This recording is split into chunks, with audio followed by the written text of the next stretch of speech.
धन धन श्री गुरु गोविंद सिंह जी की साखी, सत्य का मार्ग। 2 आने का कर्ज और गुरु की मर्यादा।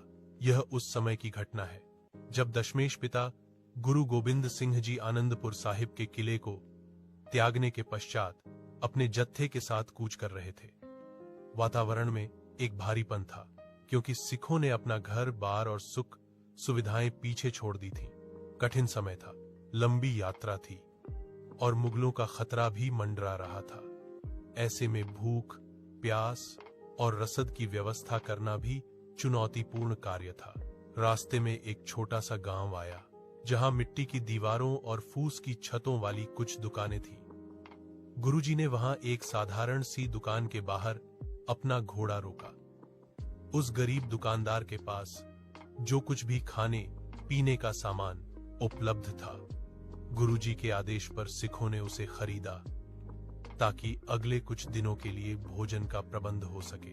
दुकानदार बहुत खुश था कि उसके भाग्य खुल गए हैं और सच्चा पातशाह उसके द्वार पर आए हैं। सामान लद गया, सिखों ने भुगतान किया और जत्था आगे बढ़ गया।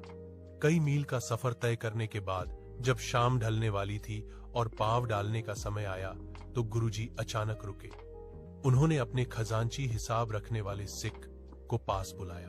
गुरुजी ने शांत स्वर में पूछा, सिखा, क्या उस छोटे से गांव के दुकानदार का पूरा भुगतान कर दिया गया था? मेरा मन कहता है कि हिसाब में कुछ कमी रह गई है। सिख ने तुरंत अपनी पोटली खोली और हिसाब जोड़ा। कुछ देर गणना करने के बाद उसके चेहरे पर चिंता की लकीरें उभर आईं। उसने हाथ जोकर कहा, क्षमा करें सच्चे पातशाह, जल्दबाजी और अफरा तफरी में हमसे चूक हो गई। हिसाब के अनुसार उस गरीब दुकानदार के 2 आने अभी बाकी रह गए हैं। आस पास खड़े कुछ सिखों ने सुना तो वे आपस में फुसफुसाने लगे कि केवल 2 आने की ही तो बात है। उस समय के हिसाब से 2 आने की कीमत थी, लेकिन गुरुजी के जत्थे के पास जो विशाल लक्ष्य था, उसके सामने यह राशि बहुत तुच्छ लग रही थी। गुरुजी का आदेश, कर्ज कर्ज होता है। एक सिख ने भय संकोच से कहा, महाराज, रात होने वाली है, पीछे मुड़ना खतरनाक हो सकता है। 2 आने के लिए इतना समय और ऊर्जा व्यर्थ क्यों करनी? हम कहीं और इससे ज्यादा दान कर देंगे या अगली बार उस ओर से गुजरेंगे तो दे देंगे। गुरु गोविंद सिंह जी की आंखों में एक विशेष चमक और दृढ़ता आई। उन्होंने कहा, सिखों, न्याय और ईमानदारी में छोटा या भा कुछ नहीं होता। वह दुकानदार गरीब है, उसके लिए ये 2 आने उसके बच्चों के भोजन का आधार हो सकते हैं। किसी की मेहनत का पसीना सूखने से पहले उसका हक उसे मिलना चाहिए।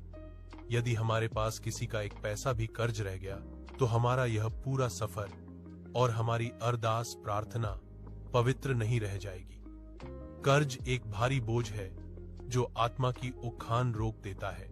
गुरुजी ने तुरंत एक तेज तर्रार घुसवार सिख को 2 आने देकर वापस भेजा। वह सिख हवा से बातें करता हुआ वापस उसी दुकान पर पहुंचा। रात के अंधेरे में जब दुकानदार ने देखा कि वही घुसवार वापस आया है तो वह डर गया कि कहीं कोई गब तो नहीं हो गई। लेकिन जब सिख ने 2 आने उसकी हथेली पर रखे और पूरी बात बताई तो दुकानदार की आंखों से अश्रुधारा बह निकली। वह फूट फूट कर रोने लगा और बोला, मेरे धन्य भाग, एक महान गुरु को केवल 2 आने की फिक्र है। वे चाहते तो पूरा गांव ले सकते थे, पर उन्होंने मेरी मेहनत का मान रखा। सिख ने उसे गुरुजी का संदेश दिया, जिस व्यक्ति की जेब में दूसरे की हक की कमाई का पैसा पहा हो, उसकी भक्ति परमात्मा के दरबार में स्वीकार नहीं होती। कथा का सार और सीख। जब वह सिख वापस गुरुजी के पास पहुंचा और बताया कि कर्ज चुका दिया गया है, तब गुरुजी के चेहरे पर एक असीम शांति थी।